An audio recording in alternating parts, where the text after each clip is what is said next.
Hey everyone, Austin here with The Real Seal, talking to you again about some basement wall repair methods.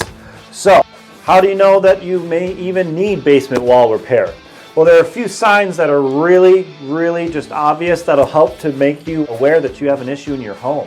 Starting with sticking windows and doors. This is the most obvious. If you've got the windows that used to open and now they don't open, or a door doesn't latch, or they have those ghost doors that just swing open randomly when you're watching a movie and you're like, whoa, hopefully not watching scary movies at home too much. That's freaky.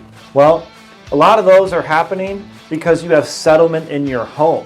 The drywall cracks will usually be above the doors and windows or beneath them as well, and you can repair them, and time after time when you repair them, they just keep coming back.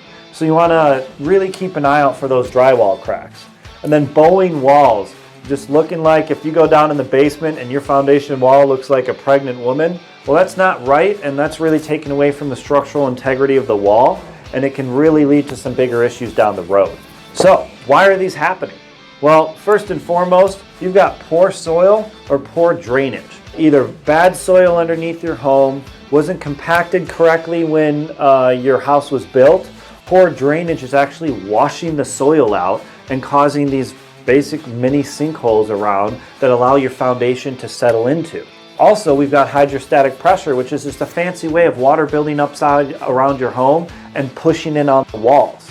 This is mostly the cause of the bowing walls that you'll see in your foundation. And then you've got settlement. When all these things start to happen, your house will settle into these gaps, and it'll cause all the issues that you're seeing up here throughout your home, literally tearing your home apart.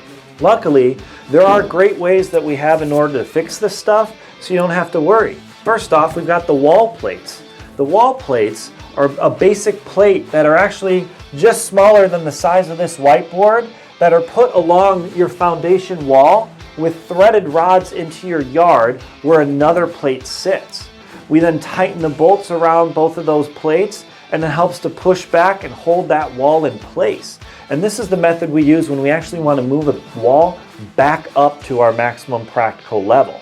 We'll have to dig a little trench next to the foundation to give it room to move, but then we just take a bunch of torque wrenches and our guys and we actually pull that wall back, and then we can secure it in and make sure that that doesn't happen anymore. How we secure it is with carbon fiber. And this is another great way. If your wall is only less than 3 inches of movement inwards, we can use carbon fiber to stop and arrest that movement inwards for the life of the foundation.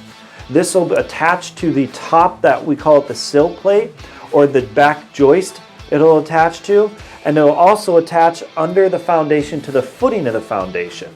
On the wall, we attach it via epoxy, and the Fortress Invisibeam system that we use creates thousands of little rivets that are stronger than steel, making this a better repair than I-beams in order to stop the movement of your wall coming inwards. Epoxy injection is what we use for those foundation cracks that are formed and leaking water in.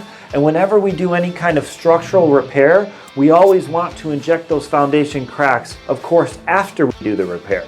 Why after? Well, we want to make sure that those cracks don't move once we put the epoxy in them, or they'll just break the seals. So we move the wall first, then we inject the cracks and stop any water from coming through. And those also come with our lifetime transferable warranty.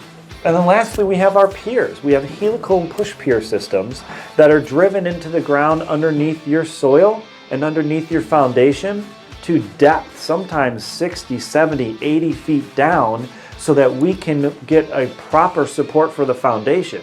We then transfer the whole weight of the foundation onto those piers, giving you again another lifetime warranty that the home in that area is not going to settle anymore. If you're seeing any of these signs or symptoms and you have any questions about your home, give us a call at Real Seal, where not everything's better when wet.